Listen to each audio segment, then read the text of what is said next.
Hey, all right. So today I'd like to have a look at the Smith& Wesson Performance Center Model 627 V-Comp.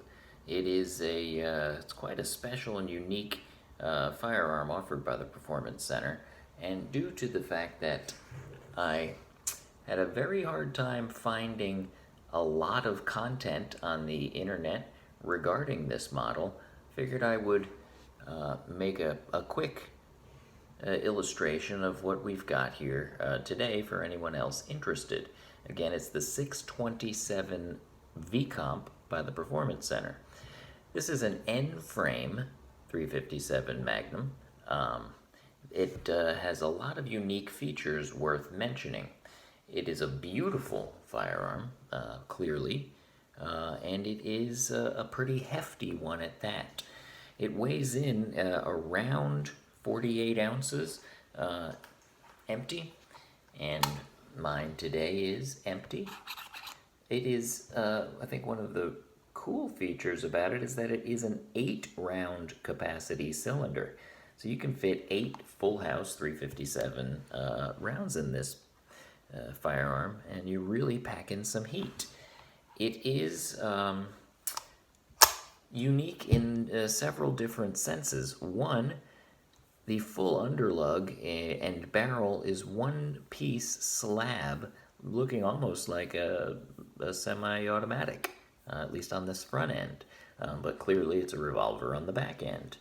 It gets its name, the V-Comp, from the fact that it is shaped like a V due to that one-piece underlug style, and it has this compensator attached to the front. We do have a 5-inch barrel. From the cylinder gap to the end is a solid 5 inches, and then an additional just short of an inch compensator that is removable, and you can swap it out using an Allen wrench to an end cap, same finish, just without the compensated ports in the top. So this revolver is also unique in the fact that it is not bead blasted and then blued in terms of finish. It has a coating on it called melanite, I think it is. It's a little bit more durable than a blued finish regarding oxidation and fingerprints and stuff. This coating gives it that nice apparent blued finish, but it is not actually blued. This is stainless steel instead of the carbon steel that's normally takes to a bluing, whereas stainless does not. It is heavy, as noted, but that is a feature that is welcomed in the application that this firearm was designed to be used in. It is a accurate target range pistol.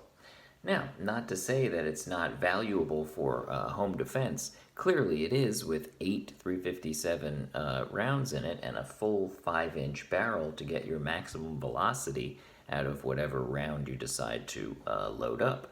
I use the Hornady Critical Defense 357, 100 and I think 125 grain with that hollow point plug.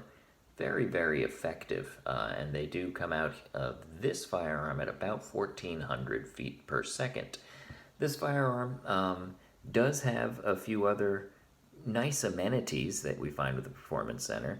One, the trigger. People are always interested in a Performance Center tuned action, and this has a very smooth trigger and a double action pull of somewhere around 9, maybe 10 pounds max. The single action trigger, if you're looking at some super accurate range time, single action trigger is very, very light, probably in the realm of 2 pounds or just slightly under, and it has minimal travel to drop that hammer. If you look at the movement, I didn't see any.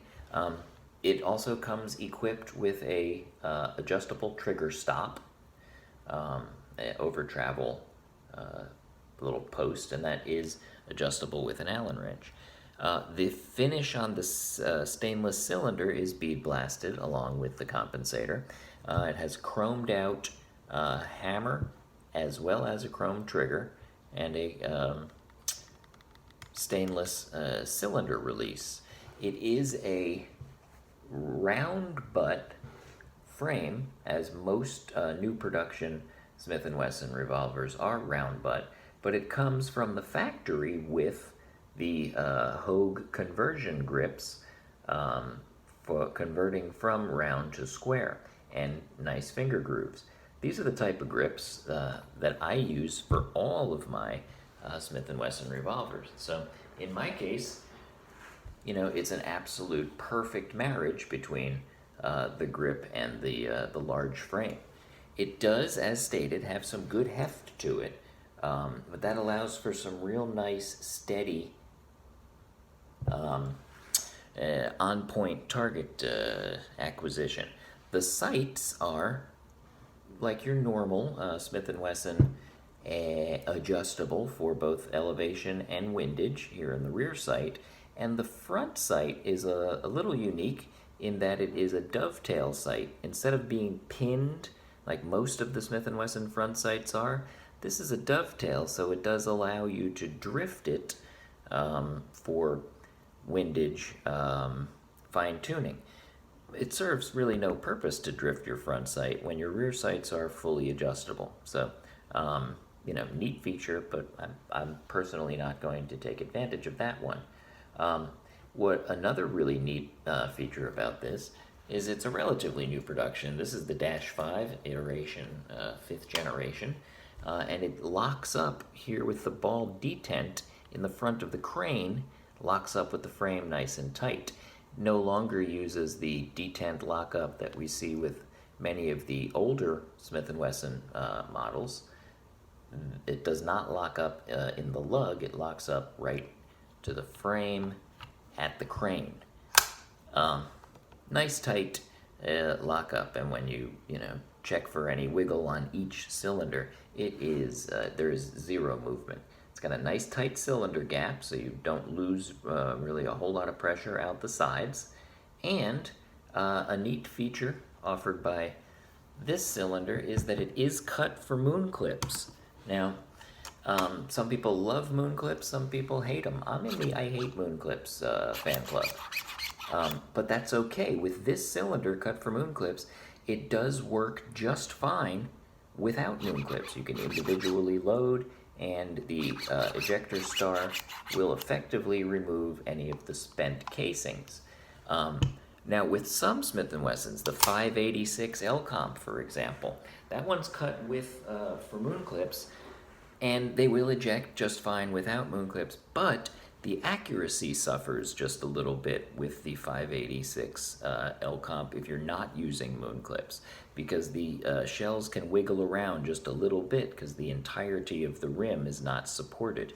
The V-Comp is an exception to that rule. The V-Comp is dead on accurate whether you're using the moon clips or not. Moon clips are great for a quick speed load in competition shooting. I use Speed B's speed loaders, so I can reload 8 rounds in a matter of maybe a second or a second and a half, so it's quick, and you don't have to use the moon clips. That was a big selling point for me. And when the MSRP is like $1,500, it's going to need some selling points. So have you a look. Another neat aesthetics feature is that the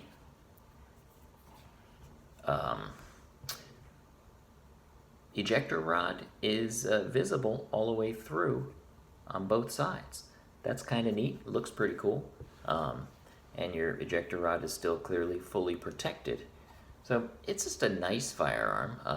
When the weather gets a little nicer, because right now it's like 27 degrees Fahrenheit, not going outside in that. Went out on the deck, squeezed a few rounds off. It is very nice, but our next video will be a full action video at the range. I just thought it'd be nice to display this so we can all have a look at the V-Comp to add to really the only existing 3 videos on YouTube regarding this model. So we'll do an action one next time, but this is just a nice first look at a fine piece of machinery offered by Smith & Wesson Performance Center, 627 V-Comp. Very nice. All right, see you next time at the range.